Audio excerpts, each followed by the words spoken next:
usted trabajó en un órgano autónomo como la Fiscalía Especial de Delitos Electorales. Esto de repetir nombres de ternas, ¿realmente es sano o es una vacilada o es un desafío a un poder? Yo creo que es muy importante señalar algo en términos constitucionales. No sé si se está refiriendo a la Comisión Reguladora de Energía. Es un órgano que, según la propia Constitución, depende del Ejecutivo Federal.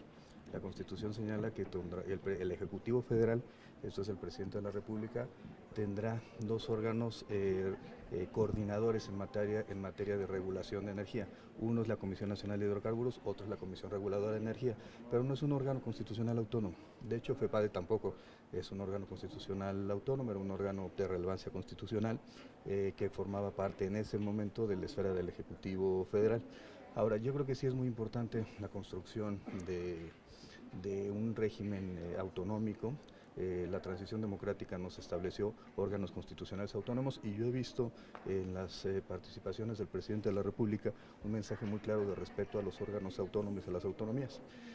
Yo creo, desde la perspectiva académica, que los órganos autónomos deben de tener varios elementos. Primero, paridad de rango con los demás poderes del Ejecutivo, Legislativo, Judicial. Deben ser órganos esenciales e inmediatos para el cumplimiento de ciertos fines de carácter democrático, como la organización de las elecciones, la defensa de los derechos humanos, la regulación monetaria, como el Banco de México, temas relacionados con la información en materia de estadística, que evidentemente tiene que ser autónoma. Si ustedes me preguntan, yo pensaría que hay ciertos órganos que no necesariamente deberían de ser órganos constitucionales autónomos en términos del diseño institucional. En ninguna parte del mundo hay un órgano. La CRE no es un órgano autónomo, ese es el primer problema, depende del Ejecutivo Federal y eso ha sido un error de conceptualización. Yo creo que el INE tampoco debería ser un órgano constitucional autónomo en razón de que se tendría que formar parte de los mecanismos de evaluación de la propia Secretaría de Educación Pública, y creo que también de que el Coneval, en ninguna parte del mundo tenemos un órgano que evalúe programas sociales que son un órgano constitucional autónomo.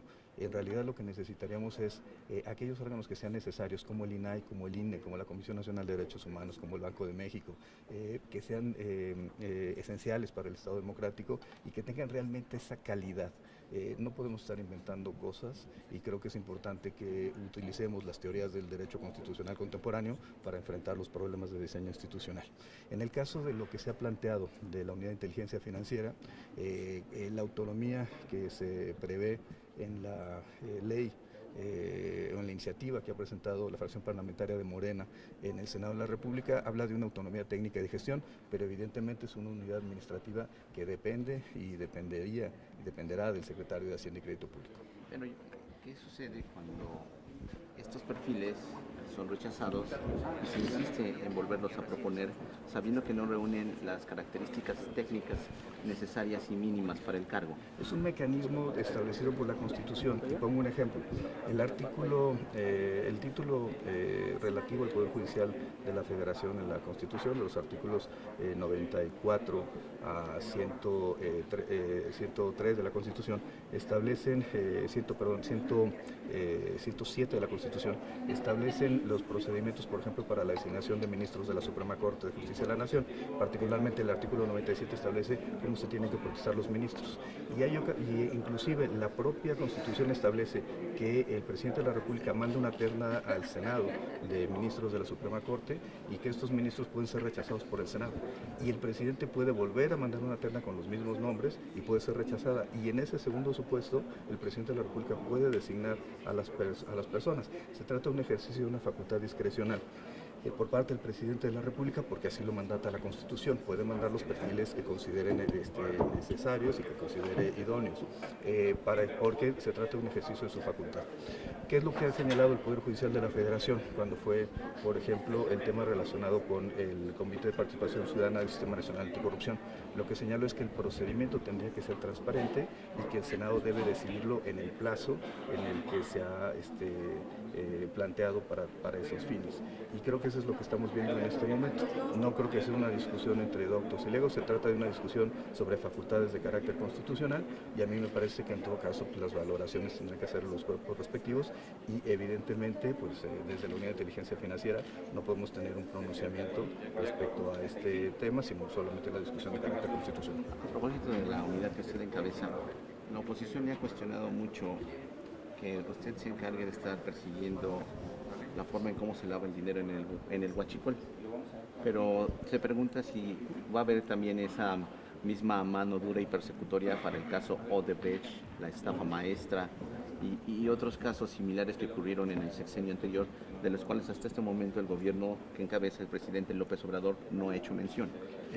La respuesta es evidentemente, y en virtud de que yo traigo una instrucción por parte del presidente de la República de que debemos de tener cero tolerancia a la corrupción y cero tolerancia a la impunidad.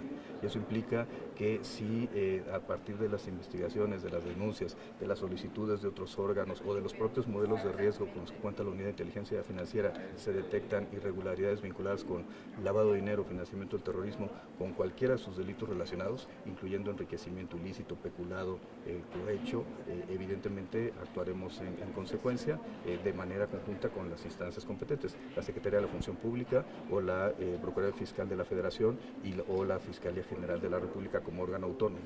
En este sentido, pues quiero comentar que hay una enorme relación con la Fiscalía General de la República. Estamos trabajando de forma conjunta y en virtud del deber de sigilo de las carpetas de investigación no puedo hacer ningún pronunciamiento adicional, pero sí señalar que estamos trabajando de manera conjunta para efecto de que los asuntos lleguen a los tribunales. A ver, nada más para que nos quede claro. Entonces, hay carpetas de investigación abiertas por Odebrecht y estafa maestra. Bueno, está ahí, esto es de conocimiento público. De hecho, cuando yo salgo de FEPADES, por 2 carpetas de investigación que están en la Fiscalía General de la República relacionadas. A ver, el que trabaja carpetas de investigación es la Fiscalía General de la República, y esto es muy importante. La Unidad de Inteligencia Financiera lo que hace es recibir, analizar y diseminar información. Podemos presentar denuncias, podemos bloquear cuentas, pero nosotros no llevamos a la cárcel a nadie. Eso le corresponde hacerlo a la Fiscalía General de la República. Yo soy absolutamente respetuoso. Hace un momento usted lo planteaba, de la autonomía de los órganos constitucionales autónomos. La Fiscalía General de la República es un gran ejemplo de un órgano que debe tener esa naturaleza. A ver, le replanteo la pregunta, don Santiago. ¿La unidad que usted encabeza ha encontrado elementos necesarios y suficientes como para poner denuncias por Odebrecht y estafa maestra? Yo lo que puedo decir es que estamos trabajando en todos los casos que vinculen con corrupción en el anterior gobierno federal, en los gobiernos estatales, inclusive en casos que se han presentado en esta misma administración.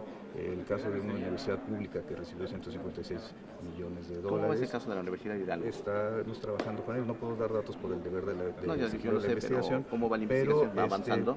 Nosotros creo que la labor que desarrolla la Unidad de Inteligencia Financiera se mide en razón de sus resultados, del bloqueo de cuentas, de ganar los amparos cuando se promuevan amparos en contra de la actividad de la Unidad de Inteligencia Financiera, y por supuesto cuando los casos tengan que ser llevados ante los tribunales, nosotros seremos coadyuvantes en ese momento, que es cuando la ley permite que la información sea pública, será de naturaleza pública, antes no. Por algo que es muy importante, si se empieza a dar información de la Unidad de Inteligencia Financiera, esto puede generar que las personas que estén siendo sujetas de algún tipo de mecanismo de conocimiento de la irregularidad puedan desviar los recursos o simple y sencillamente sacarlos de las cuentas y empezar a operar en efectivo, lo cual evidentemente es un mecanismo peor hacia el sistema financiero, y la Unidad de Inteligencia Financiera lo que busca es la protección del mismo. ¿Ya hubo personas vinculadas al proceso por esto? Nosotros llevamos hasta este momento 36 denuncias presentadas ante la Fiscalía General de la República por temas relacionados con delincuencia organizada, incluyendo el caso del MAR, el Cártel Jalisco. Tenemos casos de corrupción política, tenemos casos además de robo de hidrocarburos, y en este momento todas las carpetas se han iniciado por parte de la Fiscalía General de la República. Estaremos esperando en los siguientes pasos. ¿Qué hemos hecho nosotros? El bloqueo de cuentas. Tenemos aproximadamente solo en robo de hidrocarburos 38 cuentas directas bloqueadas y 177 relacionadas, con aproximadamente unos 900 millones de pesos solo en robo de hidrocarburos congelados de las cuentas bancarias del sistema financiero. Esto implica más del dinero que durante todo 2018 se ha ido aseguró por los mismos delitos. Y en el caso, rápidamente, ¿las universidades públicas han detectado otra universidad que esté en la misma circunstancia que la Universidad de Hidalgo? Estamos en proceso de revisión de la información con la que contamos, para efecto de, en su caso, presentar las denuncias correspondientes, el bloqueo de cuentas, pero digamos no puedo dar mayor información. Ok, gracias. Muchas gracias.